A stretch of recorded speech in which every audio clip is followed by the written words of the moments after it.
Assalamualaikum warahmatullahi wabarakatuh. Nama Danisha Putra Damanik, asal Medan, Sumatera Utara. Di sini saya ingin memenuhi tugas mata kuliah filsafat ilmu. Dosen pengajar Ibu Ania. Ujian tengah semester. Alhamdulillah yang saya dapatkan mengenai filsafat ilmu ini, wabil khususnya itu adalah tentang ilmu filsafat ini. Yang saya pahami adalah filsafat ini adalah ilmu bagaimana cara kita mengelola pikiran kita secara berpikir yang radikal, berpikir secara logika, sistematis dan analisis. Kemudian berbicara tentang berpikir, dan di sini saya lebih kepada perspektif Al-Quran yang saya pahami mengenai filsafat ini. Ternyata filsafat ini telah ada sebelumnya, sudah ada dalam Al-Quran sebelum munculnya ilmuwan-ilmuwan barat. Jadi Allah sudah menjelaskan mengenai ilmu filsafat ini dalam Al-Quran, yaitu caranya adalah pola berpikir. Maka pola berpikir ini adalah salah satu acuan pertama bagi kita bagaimana cara kita memahami filsafat ini. Kemudian mengenai pikiran, apa itu pikiran? Pikiran itu adalah rekam gagasan, rekam karya, rekam jejak, yang mana Rasulullah sudah mengajarkan bahwasanya ajarkanlah anakmu untuk berenang, ajarkanlah anakmu untuk berkuda, ajarkanlah anakmu untuk memanah.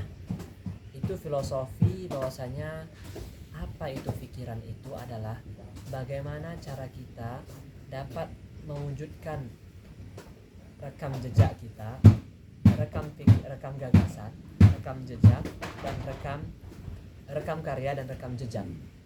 Maka Rasulullah ajarkanlah anakmu untuk berenang. Maka berenang itu kaitannya dengan nafas. Nafas itu kebaikannya di kepala. Bagaimana kita dapat memunculkan ide yang bergenerasi bagi kita, menambah wawasan kita, cara berpikir kita, yaitu adalah akal kita.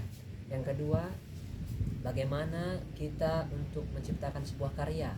Rekam karya itu adalah dengan ajarkan anakmu memanah. Memanah itu kaitannya dengan tangan, bagaimana kita berpikir, bagaimana kita untuk berkarya. Kemudian yang ketiga adalah yaitu berkuda, berkaitan dengan kaki, yaitu rekam jejak kita. Apa yang telah kita lakukan selama kita di dunia ini, apa yang kita perbuat. Maka apa itu pikiran? Pikiran itulah yang mengatur bagaimana cara kita berpikir, kemudian cara kita melakukan karya, cara kita melakukan jejak, rekam karya, gagasan, rekam karya, dan rekam jejak. Nah, kemudian apa itu pikiran? Itu tadi sudah. Kemudian apa itu fungsi pikiran? Fungsi pikiran itu ada 3, yaitu dalam surah 47 ayat 12. Fungsi pikiran itu adalah mencari kebutuhan, mempertahankan kebutuhan, dan mencari nilai hidup setelah mati. Kaitannya dengan filsafat ini, yang harus kita ketahui adalah maka kita harus lebih memahami yang namanya filsafat akhirat. Filsafat akhirat itulah yang menjawab hidup setelah mati, memahami nilai hidup setelah mati. Karena filsafat ini adalah bersepakat untuk tidak sepakat.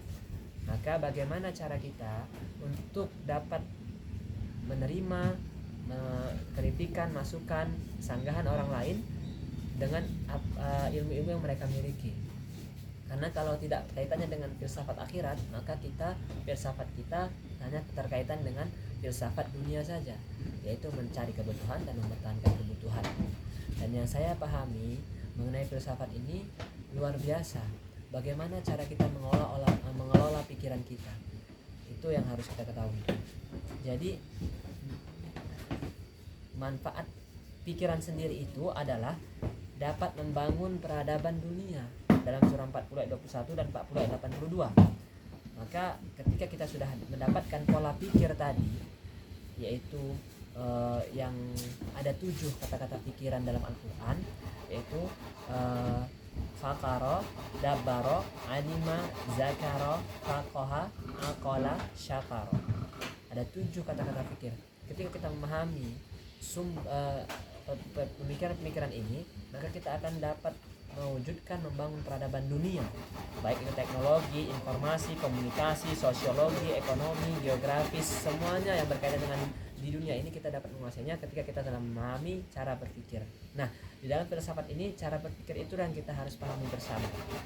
Nah, ilmu filsafat ini mengajarkan bagi kita ada 3 cabang, yaitu yang pertama adalah ontologi, kedua epistemologi, ketiga aksiologi. Ontologi itu adalah ilmu filsafat yang membahas tentang sebuah mempelajari hakikat keberadaan atau hakikat keberadaan eksistensi ilmu tersebut. Kemudian epistemologi itu yaitu adalah berkaitan dengan asal usul dan batas pengetahuan ilmu tersebut. Kemudian aksiologi itu berbicara tentang nilai dan sumber ilmu pengetahuan tersebut.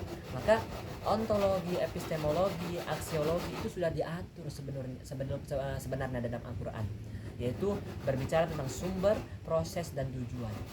Ontologi berbicara sumber, hakikat nilai, keberadaan ilmu tersebut, sumbernya dari mana. Yang kedua, epistemologi berbicara tentang proses, hakikat asal usul dari ilmu tersebut. Bagaimana proses ilmu tersebut ada, muncul ilmu tersebut. Kemudian aksiologi adalah berpikir dengan nilai atau tujuan ilmu tersebut itu apa. Contohnya, ketika kita belajar suatu ilmu pengetahuan, contohnya kita belajar ilmu biologi.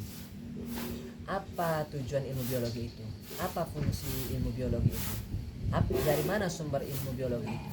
Maka itu sudah diajarkan terlebih dahulu ketika pada masa, yaitu Allah mengatakan kepada Nabi Adam di surah Al-Baqarah itu ayat 31-32, yang mana Allah katakan kepada Nabi Adam, sebutkan nama-nama benda ini kepada seluruh malaikat. Maka seluruh pengetahuan yang di muka bumi ini Nabi Adam lah yang pertama kali. Makanya Nabi Adam itu disebut oleh Abu Bashar, bapak kecerdasan. Itu sudah ada, dan itu termasuk pada epistemologi, ilmu pengetahuan. Epistemologi. Jadi kita tidak perlu heran, kita tidak perlu bangga dengan ilmu-ilmu barat sekarang ini. Yang harus kita tekankan bagaimana filsafat ini bisa mengacu pada akhirat, yaitu filsafat akhirat. Itu yang harus kita ketahui bersama. Jadi itulah yang saya dapatkan mengenai perspektif Al-Quran itu, bahwasanya sumber, proses, tujuan itu berkaitan dengan ontologi, epistemologi, dan aksiologi. 7 menit. Mungkin itu saja yang saya dapatkan. Apabila ada kekurangan saya mohon maaf. Wabillahi taufiq wal hidayah. Assalamualaikum warahmatullahi wabarakatuh.